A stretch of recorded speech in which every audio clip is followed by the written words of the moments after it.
किसी भी देश के साथ अगर सीमा पर कोई वाद विवाद या फिर तनातनी होती है तो उसका सीधा असर सरकार और आम जनता के ऊपर देखने को मिलता है। नमस्कार, मैं आशीष शुक्ला और आप देख रहे हैं हमारा YouTube channel journalist Ashish Shukla. जैसा कि आप सभी जानते हैं कि करीब पिछले 1.5 महीने से चीन के साथ भारत की तनातनी लद्दाख क्षेत्र में बराबर बनी हुई है और दोनों सरकारें पहले तो ये लगा कि मसला सुलझ जाएगा, चीन की भी तरफ से प्रयास किया गया, लेकिन चीन का एक दिखावा था, एक छलावा था। वास्तविक रूप में वो चाहता था कि किसी भी तरीके से जो हमारा लद्दाख का जो क्षेत्र है, गलवान रीजन है, उस पर हम अपना को जो भी हिस्सा है, थोड़ा बहुत जो भी है, उस पर हम अपना अतिक्रमण कर लें। लेकिन स्थितियां बिल्कुल बदल सी गई हैं। अब पहले वाली ना तो सरकार है ना पहले वाली स्थिति है। सरकार भी जागरूक है और सरकार के साथ साथ कहीं ना कहीं जो देश की जनता है सोशल मीडिया प्लेटफॉर्मों के माध्यम से अब उसको भी हर पल की खबरें प्राप्त होती रहती हैं। खैर, बात किया जा रहा है यहाँ पे आम जनता के ऊपर पड़ने वाला जो प्रभाव है, जो असर है। जैसा कि आप सभी जानते हैं कि हर मल्टीमीडिया, हर स्मार्टफोन, हर एंड्रॉयड फोन में चीन के एप्लीकेशन बहुतायत मात्रा में सभी के फोन में दिख जाते थे। जब सीमा विवाद का रूप बढ़ने लगा, काफी अधिक तनातनी बढ़ने लगी, तो देश के अंदर एक बड़ा तबका, एक बड़ी संख्या कहीं न कहीं मां भारती के वीर सपूतों के सम्मान में वो अपने आप ही लगी जो चीनी एप्लीकेशन है, जहां तक हो सके कि अब चाइना का बहिष्कार किया जाए। अपने आप से लोगों के अंदर स्वविवेक से चेतना जगी, लोग उसका विरोध करने लगे।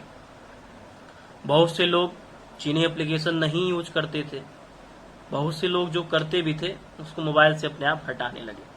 कल सरकार ने एक बड़ा फैसला लिया।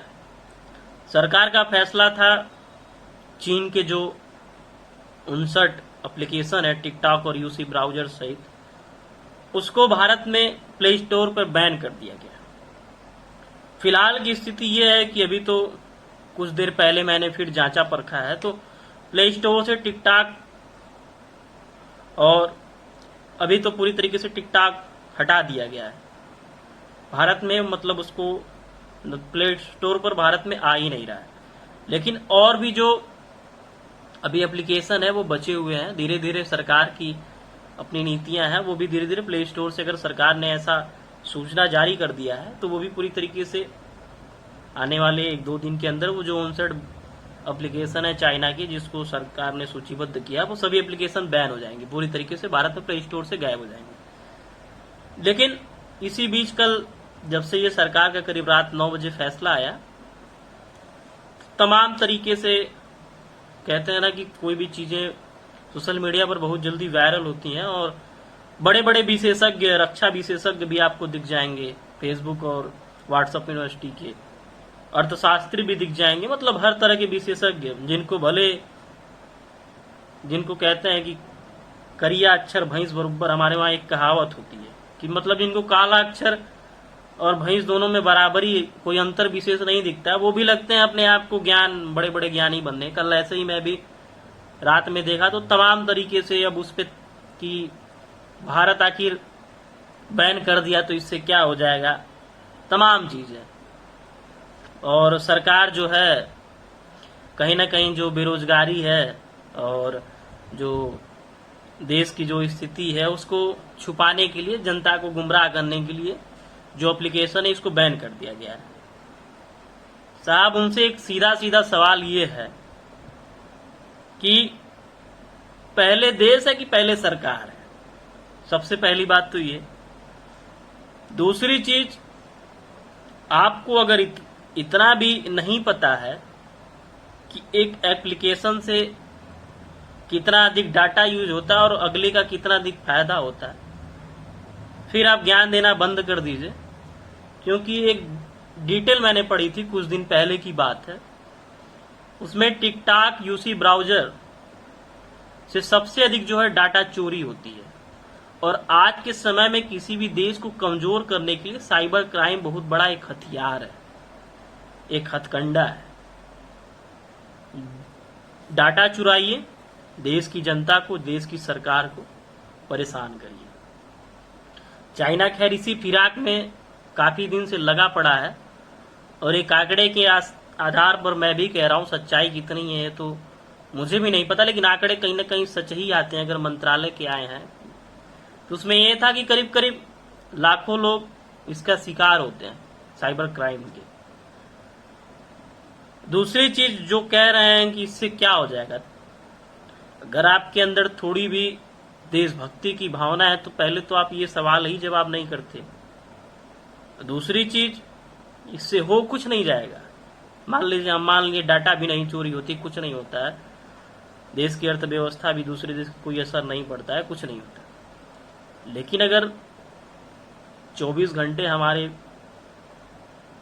जो सेना के जवान हैं, मां भारती के वीर सपूत हैं, अगर वो जाके सीमा पर डटे हैं, अगर हम कुछ नहीं कर सकते तो उनके लिए एक छोटा सा, अगर हम टिकटॉक पर नाच गाना नहीं करेंगे तो ऐसा नहीं है कि हम मर जाएंगे या फिर बदहाल हमारी जिंदगी हो जाएगी। टिकटॉक आखिर है क्या? मैं यहाँ पर्टिकुलर टिकटॉक की बात कर रहा हूं, आखिर है क्या? एक मनोरंजन का साधन मात्र है। फिर तमाम तरह के तर्क भी आने लगे कि टिकटॉक के बैन होने पर जो है बहुत सी ऐसी प्रतिभाएं थी जो गायब हो गई। तो आप लोग भी जानते हैं सच्चाई कितनी है। आज देश हमारा पीछे जा रहा है तो उसका कहीं ना कहीं कारण जो है हमारा युवा वर्ग भटक गया है पूरी तरीके से। जो ट्रैक है वो बिल्कुल चेंज हो चुकी है। हर बच्चे के हाथ में स्मार्टफोन है और सोशल मीडिया और गूगल और तमाम जगह पर आप जानते ही अच्छी चीज कम है, बुरी चीज बहुत अधिक है। तो उस पर तो खैर परिवार को चाहिए, माँ बाप को चाहिए लगाम लगाना है कि बच्चे को एक उम्र के बाद से ही, जब उनके अंदर एक समझ विकसित हो जाए तभी फोन पकड़ाया जाए। लेकिन जो ये देश के बड़े बड़े बुद्धिजीवी हैं, अपने आप बनते हैं, उनको समझाना आसान काम नहीं है। वो समझने वाले भी नहीं, क्योंकि उनको जब हर चीज का विरोध ही करना है तो वो समझ के क्या करेंगे। और दूसरी चीज, आधा अधूरा ज्ञान, उनसे कोई उलझ नहीं सकता है। तीसरी चीज, ये देशभक्ति की भावना दिल की होती है, अंतरात्मा की होती है, इसे किसी के अंदर पैदा भी नहीं किया जा सकता है। मैं कई बार निवेदन किया था टिकटॉक को लेकर, काफी समय से मैं अभियान चलाया कि इसको बैन, जो भी हमारे सगे संबंधी, जो भी हमारे हित मित्र हैं, इसको अनइंस्टॉल कर दें। लेकिन फिर भी देखने को मिलता था कि लोग चलाते थे। खैर देखा जाए तो मैं कई लोगों को फेसबुक पर ब्लॉक भी किया, व्हाट्सएप पे भी किया, लेकिन इससे कहीं ना कहीं आपकी मेंटेलिटी पता चल जाती है। टिकटॉक आपके लिए उस देश के जो माँ भारती के वीर सपूत जो शहीद हुए, वो आपके लिए मायने नहीं रखते हैं। आपके लिए मायने टिकटॉक रखता है, आपका मनोरंजन रखता है।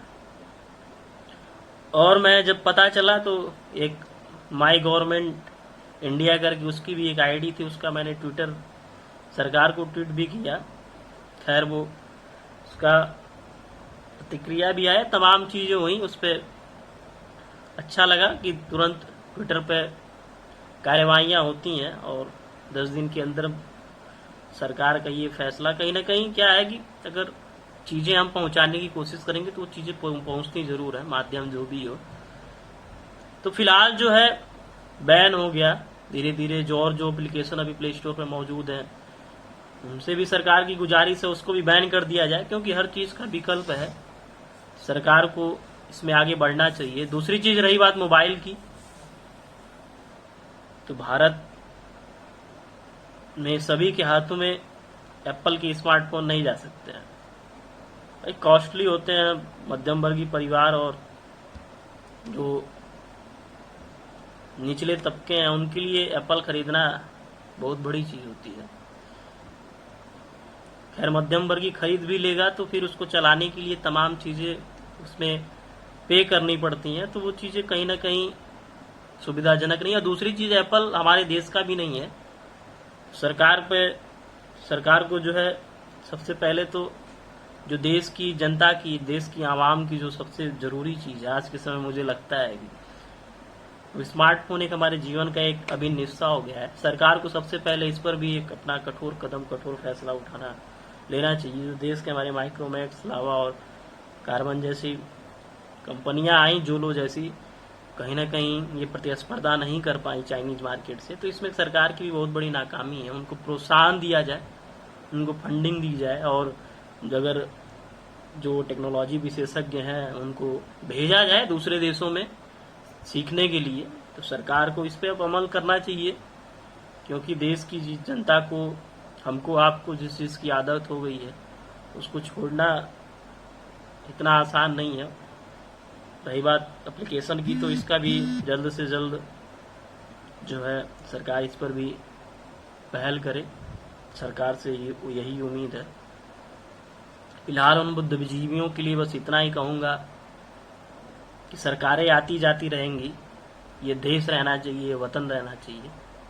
रही बात सवाल जवाब की, तो सवाल जवाब आपका मौलिक कर्तव्य है, मौलिक अधिकार है। ये लोकतंत्र है, बिल्कुल करिए, आप स्वतंत्र हैं। लेकिन एक सीमा के भीतर कहने का मतलब ये है कि उस पे देश और देश के सैनिकों के ऊपर, उनके अस्तित्व के ऊपर, उनकी गरिमा के ऊपर, माँ भारती की गरिमा के ऊपर कभी कोई आंच नहीं आनी चाहिए। बाकी सरकार के साथ आप कुछ भी करिए, उससे लेना देना क्या है? पूरा अधिकार है आपको। आपने मंत्रालय में भेजा, आपने अपना प्रतिनिधि चुनाया, सांसद विधायक चुना, बिल्कुल आपका अधिकार है, बिल्कुल प्रश्न करिए, सवाल जवाब। एक लोकतंत्र, कहते हैं कि अच्छे लोकतंत्र की एक विशेषता होती है कि पक्ष विपक्ष जनता सबके बीच आपसी संवाद होता रहे। खैर, अभी के समय में अगर ये सरकार ने फैसला लिया है तो ये उचित सराहनीय फैसला है। इस पर सवाल जवाब नहीं होना चाहिए, क्योंकि उचित नहीं लगता है। ये सरकार से जुड़ा फैसला नहीं है, सरकार ने भले लिया है, लेकिन ये सीधे सीधे हमारे देश की गरिमा से जुड़ा है, उन वीर सपूतों से जुड़ा है जो 24 घंटे सीमा पर, हर मौसम में, हर परिस्थिति में हमारे आपके लिए डटे रहते हैं। उनकी क्या है, उनका तो पूरा जीवन कह सकते हैं कि जो धड़कन होती है, दिल की धड़कन, वो हथेली पे रहती, कभी भी जान जा सकती है। एक गोली का शिकार कोई हो सकता है, कभी हो सकता है, जो भी सीमा पर है। तो उनके लिए अगर आपके अंदर आत्मसम्मान है, उनके लिए आपके अंदर करुणा है, प्रेम है, तो ऐसे अनर्गल बातें शोभनीय नहीं लगती हैं एक देशवासी के लिए, एक देशभक्त के लिए। विरोध आप करते रहिए, लेकिन विरोध वहीं तक उचित है जहां तक देश के ऊपर आंचना है। सरकार के साथ आप जो भी करिए, विरोध सरकार का करिए, लेकिन देश और वीर सपूतों के ऊपर कोई सवाल जवाब नहीं, कुछ नहीं। तो फिलहाल फिर मिलेंगे, जैसी भी अपडेट आती है। हमारा क्या है, हमारा तो काम है आप लोगों तक खबरें लेके आना, जागरूक करना। बाकी आपका काम है, खबर अच्छी लगे तो अधिक से अधिक शेयर करिए, और कमेंट बॉक्स में अपना जो राय है, अपना सुझाव है देते रहिए। इससे क्या होता है कि एक मनोबल मिलता है, और कहीं ना कहीं मनोबल ही बहुत बड़ी चीज होती है हर इंसान के लिए, हमारे लिए, आपके लिए। और आप, मुझे भी अच्छा लगेगा कि आपके विचार आए, आपके जो भी सुझाव आए, जो भी कमियां, उसको दूर करने का पूरी प्रयास करूंगा। तो अभी के लिए बस इतना ही। और हाँ, चैनल अगर अभी तक सब्सक्राइब नहीं किया तो सब्सक्राइब कर लें, और जो बराबर में बेल आइकन है उसे भी दबा लेंगे। जैसे मेरी वीडियोस पड़ेगी आपको तो तुरंत नोटिफिकेशन आपको प्राप्त होती रहेगी। तो फिर मिलेंगे नए विचार के साथ, नए मुद्दे के साथ। तब तक के लिए इजाजत दीजिए। धन्यवाद। जय हिंद, जय भारत।